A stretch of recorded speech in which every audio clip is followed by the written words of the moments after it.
Good morning sa ating mga manonood kay Cheben. Nakikita niyo ba ito mga batong ito?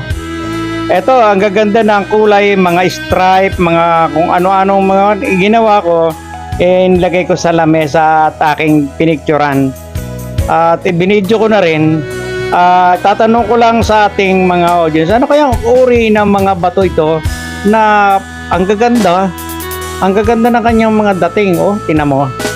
Ano kaya yan? Ano kayang value nito?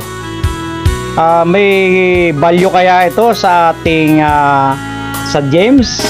O ito ay talagang rock garden lang?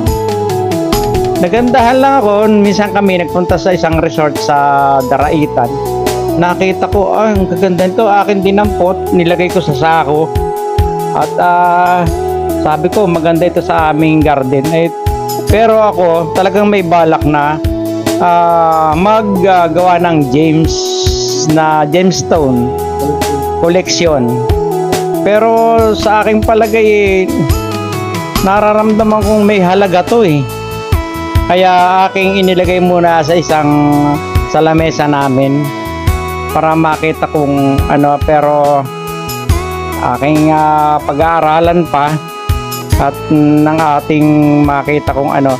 Darating yung panahon na mag-gemstone din ako. Hindi ko alam kung paano to. Ngayon, leave a comment na lang kung anong klaseng mga uri ng mga bato ito. At ako, bawat resort ay kumukuha ko ng buhangin, bato, lahat ng mga bato kumukuha ko na bilang remembrance. Ang gaganda, oh. Hindi ko alam kung anong klase itong mga gemstone ba ito o anong klaseng bato to. Medyo ang dating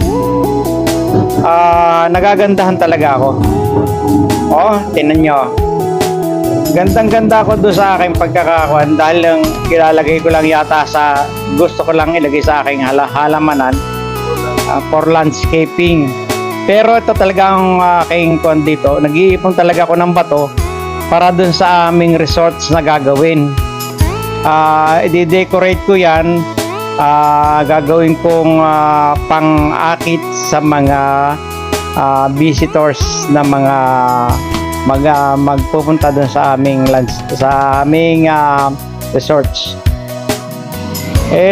Yan ang aking the best kong magagawa kung ano ang maganda rito yun.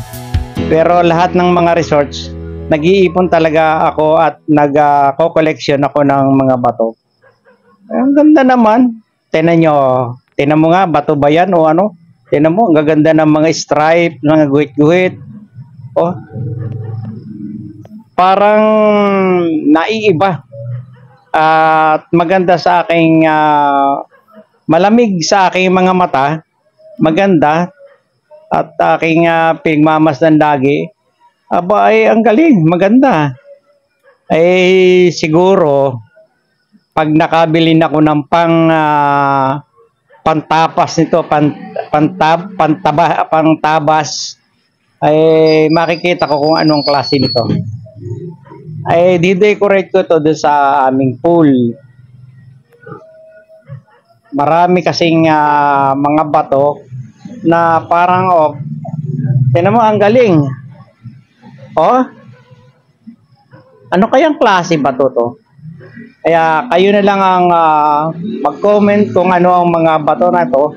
Kung ito ba ipapakinabangan o pang dekorasyon lang doon sa aming halamanan o doon sa aming pool na gagawin. May family resorts kaming gagawin. Ayun ang aking balak. Pagka mangunguha pa ako ng marami. At aking gagawing pang dekorasyon. At tinan nyo, ano kayang klase yan? Ano kayang klase yan? Yung tinan mo.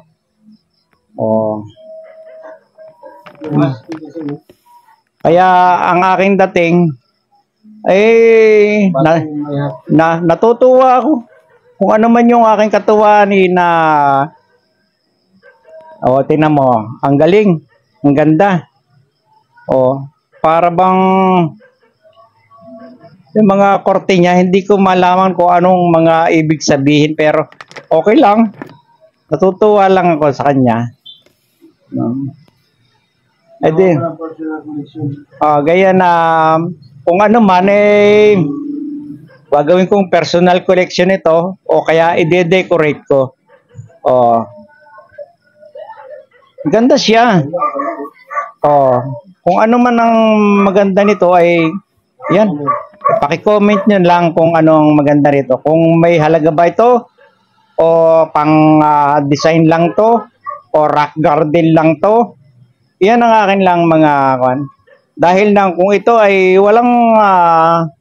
walang value, ay magiging may value din ito sa aming dekorasyon sa aming pool resorts.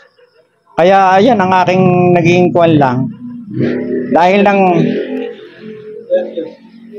curious matter. Yan lang ang aking curious matter na kung ano man ang mo. Nakaka-amaze kung ano ba ito o hindi ko alam. Pero hanggang ngayon narito sa aking nasa aking bag ito, nasa aking asako, nasa tabi ko. Ayan. Tinabi ko ito. Tapos meron pa rin ako doon sa aming farm na pagpupunta kami doon sa isang lugar, nangunguha ko ng mga bato na ganyan. Kasi nakikita ko sa iba, pinagkikitaan nila. Ang akin naman, pang dekorasyon lang. Eh kung ano man ang maganda doon sa dekorasyon na pwede ba? May magandang pagkitaan. O, ano kaya yan? O, ano kaya yan? Nakakatuwa lang. Ay marami niya sa pinuntahan naming resort. Ayan pa, o, tinan mo. Ayan. O, ayan. Ayan. Mga ginawa ko lang na dekorasyon sa aking halamanan. Oh. Okay. But this is only my vlog, Cheben TV. Bye-bye. Thank you. Boom!